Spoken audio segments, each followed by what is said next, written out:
बहिणीच्या मिळकतीवर जगत असल्याचा आरोप सिद्ध करा, अन्यथा यांच्या पुतळ्यासमोर येऊन तोंड काळे करा.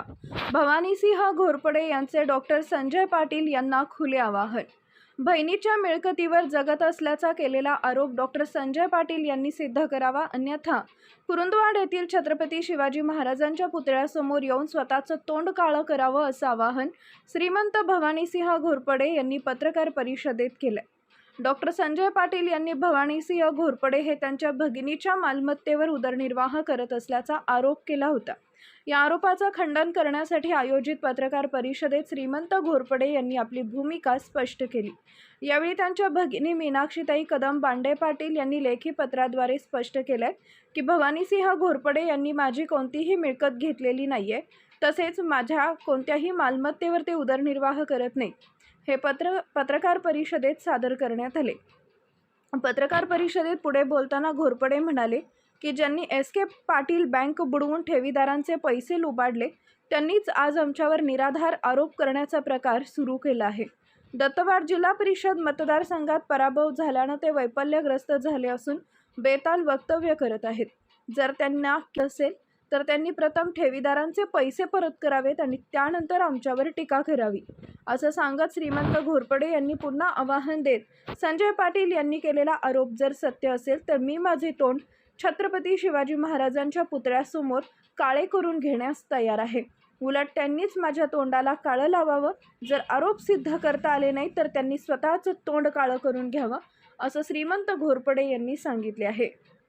CK News 24 साठी कुलदीप कुंभार. जिल्हा परिषद इलेक्शन्स व तालुका पंचायत इलेक्शन्स जे नुकतेच निकाल लागले, 10-1 दिवस झाले, तर त्या इलेक्शनच्या निकालानंतर दत्तवाड जिल्हा परिषद मतदारसंघात शिट्टी ह्या चिन्हावर राजर्षी शाहू विकास आघाडीचे उमेदवार जिल्हा परिषदला व पंचायत समितीला प्रचंड मताने विजयी झाले. तर त्या विजयाच्या ह्याच्यातून आगपाखड करणारे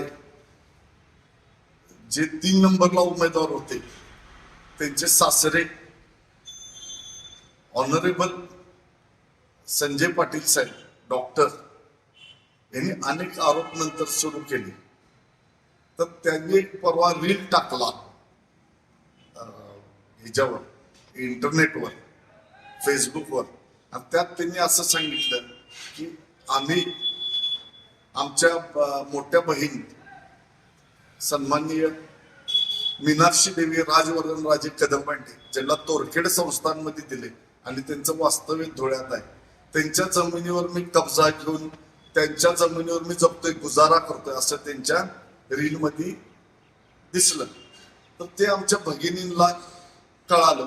त्यांनी तो रील बघितला आणि त्यांनी मला हा खुलासा काल पाठवला की माझा त्यांच्या कुठल्याही जमिनीवर ताबा नाही किंवा त्यांच्या कुठल्याही जमिनीवर मी जगत नाही.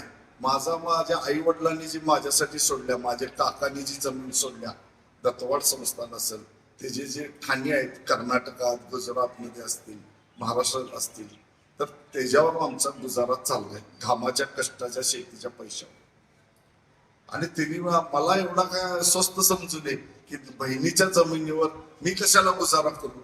माझ्या कष्टाच्या पैशाचा मी शर्ट घालतोय, पॅन्ट घालतोय, आणि आतील अंडर गार्मेंट पण माझ्या कष्टाच्या शेतीच्या पैशात.